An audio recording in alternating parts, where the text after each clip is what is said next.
এ যেন এক গোলকধাঁধা। রাজনীতির ইতিহাসে এমন কিছু সময় আসে যখন ঘটনাগুলো আলাদা আলাদা মনে হলেও আসলে সেগুলো এক সুতোয় বাঁধা থাকে একটি অদৃশ্য সমীকরণের মধ্যে।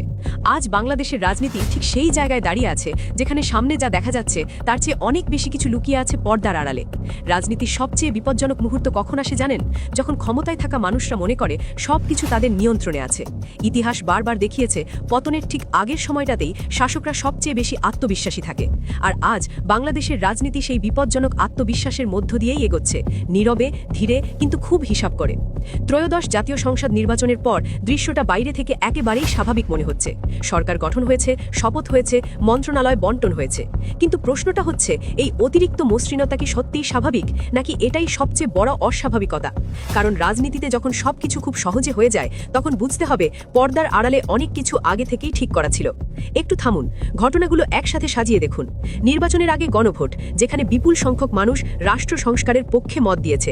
জনগণ পরিষ্কারভাবে বলেছে তারা নতুন কাঠামো চায়, ক্ষমতার ভারসাম্য চায়, একক নিয়ন্ত্রণ ভাঙতে চায়। কিন্তু সেই ম্যান্ডেট পাওয়ার পর ক্ষমতায় এসে বিএনপি প্রথম যে বড় সিদ্ধান্তটা নিল, সংবিধান সংস্কার পরিষদের শপথ বয়কট। এখানেই আসল গল্প শুরু। কারণ এটা শুধু একটি রাজনৈতিক সিদ্ধান্ত না, এটা একটি সিগন্যাল, খুব পরিষ্কার সিগন্যাল। আমরা ক্ষমতায় এসেছি কিন্তু সিস্টেম বদলাতে আগ্রহী না। আর ঠিক এই মুহূর্তেই রাজনৈতিক মঞ্চে এক নতুন উত্তাপ তৈরি হয়েছে। আন্দোলন ছাড়া আমাদের আর কোনো পথ নেই। ডাক্তার শফিকুর রহমানের এই বক্তব্য যেন পুরো সমীকরণটাকে আরেক ধাপ এগিয়ে দিল। একটি বাক্য, কিন্তু সেই বাক্যই যেন দীর্ঘদিন জমে থাকা অসন্তোষকে ভাষা দিল। প্রশ্ন হচ্ছে, কেন এই পর্যায়ে এসে এমন বক্তব্য? কারণ মাঠের রাজনীতি কখনো শূন্যে তৈরি হয় না। এর পেছনে থাকে জমে থাকা ক্ষোভ, অবহেলা এবং ভাঙা প্রতিশ্রুতি। কারণ সিস্টেম পরিবর্তন মানে ক্ষমতা ভাগ করা, আর ক্ষমতা ভাগ মানেই নিয়ন্ত্রণ কমে যাওয়া। তাহলে কি বিএনপি আসলে নতুন কিছু করতে আসেনি? তারা কি পুরনো পাঠামোর ভেতরেই নিজেদের বসাতে এসেছে? এই প্রশ্নটা এখন শুধু রাজনৈতিক বিশ্লেষকদের না, সাধারণ মানুষের মনেও ঘুরছে। আর এখানেই শুরু হচ্ছে সন্দেহের দ্বিতীয় স্তর। নির্বাচনের দিন বড় কোনো সহিংসতা না থাকলেও ভোট গণনা নিয়ে প্রশ্ন উঠেছে। বিভিন্ন আসনে অভিযোগ, এজেন্ট বের করে দেওয়া হয়েছে, ফলাফল শেষ মুহূর্তে ঘুরে গেছে, অস্বাভাবিক ব্যবধান তৈরি হয়েছে। কিন্তু এই অভিযোগগুলোর সবচেয়ে অদ্ভুত দিক হল প্রতিক্রিয়ার অভাব। প্রশাসন প্রায় নীরব। এখন প্রশ্ন, যদি নির্বাচন পুরোপুরি স্বচ্ছ হয় তাহলে এত অভিযোগ কেন? আর যদি অভিযোগ থাকে তাহলে তদন্ত কোথায়? এই নীরবতা কি কাকতালীয়, নাকি এটি একটি হিসাব করা নীরবতা, ক্যালকুলেটেড সাইলেন্স? এখানেই আবার নতুন করে সামনে আসে আন্দোলনের প্রশ্ন। কারণ যখন প্রাতিষ্ঠানিক পথগুলো বন্ধ হয়ে যায় তখন রাজনীতি ধীরে ধীরে অন্য পথে সরে যায়, রাজপথে। 11 দলীয় জোটের সম্ভাব্য বৈঠক এখন পুরো দেশের নজরে। অনুসন্ধানী বিশ্লেষণ বলছে আগামী কয়েকদিনের মধ্যেই বড় ধরনের বিক্ষোভ কর্মসূচির ডাক আসতে পারে। সংসদের ভেতরে সিদ্ধান্ত আর বাইরে জমতে থাকা চাপ, এই দুয়ের মধ্যে যে ফাঁক তৈরি হচ্ছে সেটাই সবচেয়ে বিপজ্জনক। কারণ ইতিহাস বলে এই ফাঁক যত বড় হয় সংঘাত তত অনিবার্য হয়ে ওঠে। ডাক্তার শফিকুর রহমান তার বক্তব্যে আরেকটি গুরুত্বপূর্ণ বিষয় তুলে ধরেছেন। বাংলাদেশের ইতিহাসে অনুষ্ঠিত হওয়া গণভোটগুলো কখনোই এমনভাবে উপেক্ষিত হয়নি। তাহলে আজ কেন মানুষের রায়কে মুলতবি প্রস্তাব হিসেবে ফাইলবন্দি করে রাখা হচ্ছে?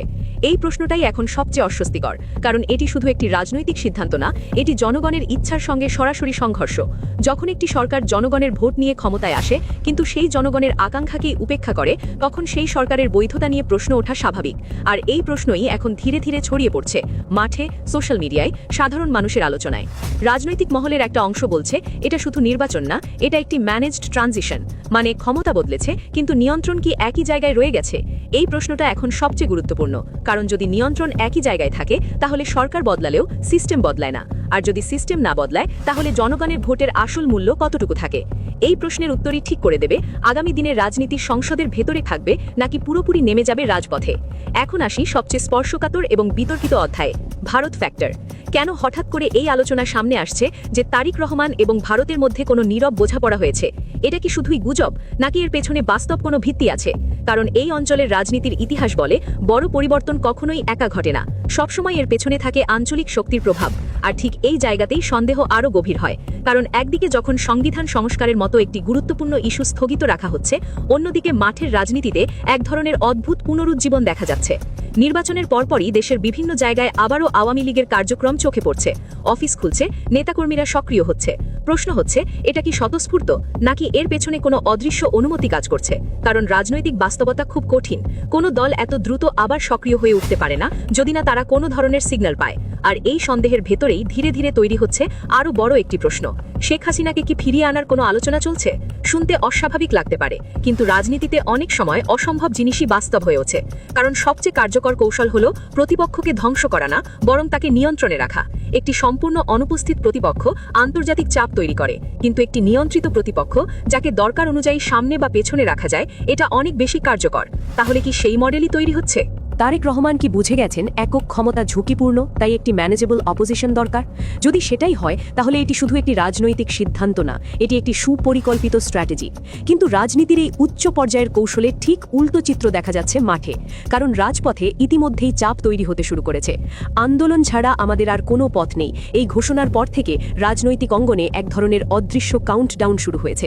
11 দলীয় জোটের বৈঠক এখন আর শুধু একটি রাজনৈতিক ইভেন্ট না, এটা হয়ে উঠেছে সম্ভাব্য বিস্ফোরণের কেন্দ্রবিন্দু।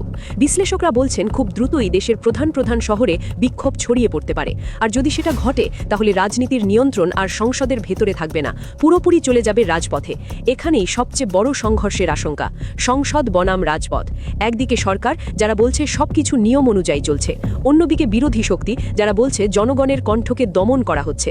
এই দ্বন্দ্ব নতুন না, কিন্তু এই মুহূর্তে এর তীব্রতা অন্যরকম। কারণ এখানে শুধু রাজনৈতিক ক্ষমতার প্রশ্ন না, এখানে প্রশ্ন উঠছে জনগণের রায়ের মূল্য নিয়ে।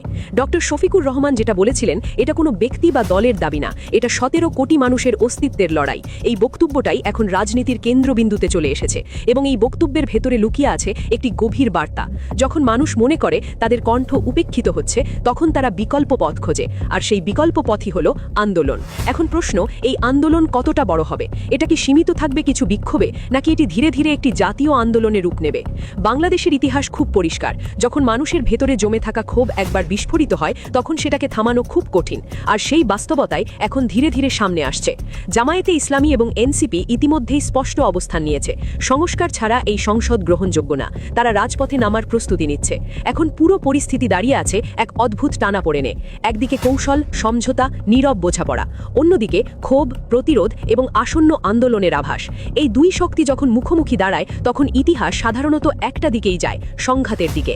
এখন প্রশ্নটা আর আলাদা আলাদা ঘটনাকে নিয়ে না, এখন প্রশ্ন, এই সব কিছু কি একই গল্পের অংশ?